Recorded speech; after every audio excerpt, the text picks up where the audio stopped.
Hey guys, Sarah here with Chicken Bulldogs Urban Farming. This video is going to talk about death and some kind of graphic topics, so viewer discretion is advised. Hey guys, Sarah here with Chicken Bulldogs. We just got an impromptu rainstorm and my girls are out looking for worms. You might notice now that I have three. Yes, we have lost one of our chickens, Buffalo. That was several weeks back. Been busy with Maycember, meant to make a video about it earlier, just getting to it now. So unfortunately, Chicken Bulldogs Urban Farming, we did lose one of our flock and it was very sudden and we're very sad to have lost Buffalo, our light brown chicken. Unfortunately, loss is something that you're gonna have to be prepared for if you are going to have chickens. There's a million and one ways that they can die, from predators to disease. So it's helpful to know what to do when the inevitable eventually does happen. So here's how it all went down. So it was several weeks ago. My husband and my kids normally get home about 1 to 2 hours before I do.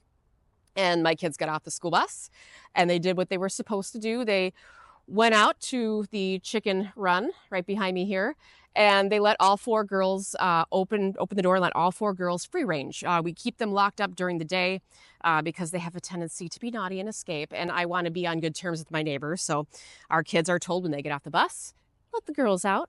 The girls were all happy to get out. They were clucking and screeching and making all sorts of happy noises, excited to forage in our backyard, and everything was fine. There was nothing out of the ordinary about what went down.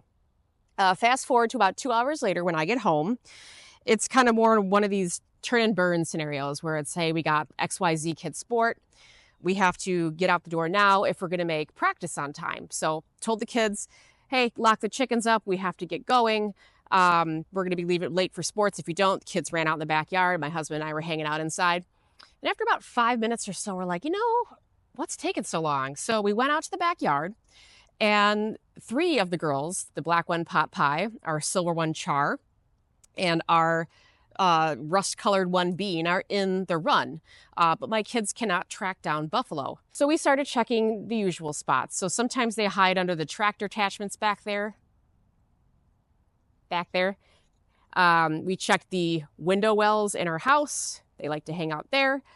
We checked under the patio steps. We checked our neighbors' yards, and we spent like 30 minutes trying to look for this chicken, and nothing's coming up. And at this point, I'm looking for like a pile of feathers or some sign of a struggle, that maybe a hawk came down and swooped her up, or a neighborhood dog got a hold of her or something, and I am not seeing a trace of anything. All of a sudden, we're in the backyard, and my son Max is like, Buffalo's dead, at the top of his lungs. And we rush over to the chicken run here, and I see him looking inside, and alas, there's our poor girl Buffalo, literally dead, feet up in the air. She just dropped dead. There was no signs of illness. There was no way to tell that anything was wrong. She just died. So it was very traumatic for the kids, because although we have lost chickens before, my husband and I have always been able to discreetly take care of them and then inform the kids later that one of our chickens has gone up to chicken heaven. But unfortunately this time they saw the chicken and they were very upset. The nice thing about young kids is they do bounce back from loss rather quickly. My husband and I, we're in our 40s.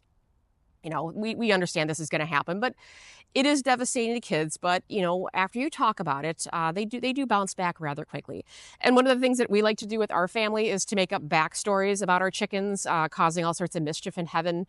And that kind of preserves your chicken's memory for years to come. And it's important to know that with chicken ownership comes the eventuality of death. Most likely you're going to lose at least one hen in your first year of chicken ownership.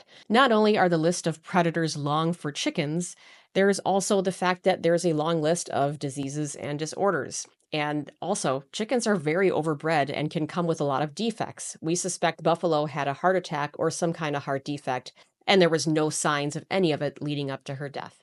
So what do you do when a chicken has died from either a disease or an injury or something, and you're not going to butcher it and eat it like a lot of farmers do? So number one, the easiest way obviously would be to throw it in the garbage, and you're going to have to check your restrictions on that locally to depending on where you live. My husband and I, we double bag it and we throw them into the garbage, although that sounds very crude and, not very kind. There's a reason for that. People might think that the best option would be to bury the chicken's body. Be very careful with that, because usually what's going to happen is something is going to come by and dig it back up. If it's not your dog, which our dog would 100% do, it's going to be another critter, a raccoon, a possum, a coyote, fox. We have all four here in our neighborhood. Now, you can bury them if you like to, but keep in mind you're going to have to dig down rather deep, at least 2 feet, preferably 3. That's to discourage any animal from trying to dig down. It's a lot of work to dig that deep. If you do, make sure that, once you're done, maybe put something heavy on top of the disturbed soil to try to prevent them from digging it up. These gnats are awful. But that's something that you could do. Again, it wouldn't necessarily stop the animals from coming into your yard, but it would prevent them from digging them up. Other people have tried to incinerate, chicken bodies and stuff like that, and that's pretty effective. You'll probably want to dispose of the ashes once they've cooled down, just because of the predator thing again. You don't need a reason for another raccoon or a fox to be near your live chickens.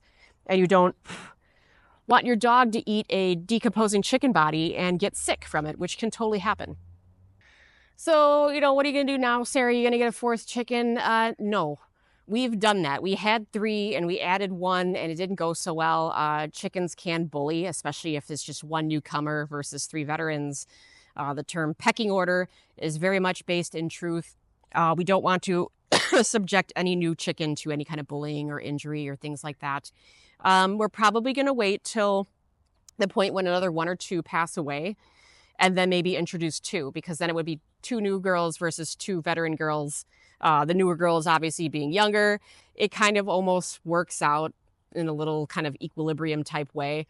With our first batch, and she's from our first batch, pot pie, we had noodle and Parmesan as well. They both ended up passing within about 2 months of each other. It was down to just her for about a month, and then we added these 2 plus Buffalo, and it ended up being 3 new girls versus 1 veteran chicken, and the whole process went very, very smooth. There might have been 1 kerfluffle, and that was it. Pot Pie knew she was outnumbered, but the other chickens knew that she was established, and it just kind of worked out. So when you introduce chickens, keep that in mind, the number of new girls versus existing ones. But you know what? I'm going to head inside because it just rained. The mosquitoes and the gnats are out. It is June in Minnesota, and it is very buggy. So stay tuned. We actually got some news. We're getting another Bulldog puppy. I got Sterling outside in the front yard chewing on a bone right now. She doesn't know it yet, but she is going to have a brother from another mother. And I will be sure to share some very cute video footage of some Bulldog puppies. So if you like learning about chicken raising and you like Bulldog puppies and you like gardening, be sure to like, share, and subscribe. I close out every episode saying this same catchphrase, yet it still rings true. Please continue to watch because there's always something going on or going wrong at my house. Take care, guys.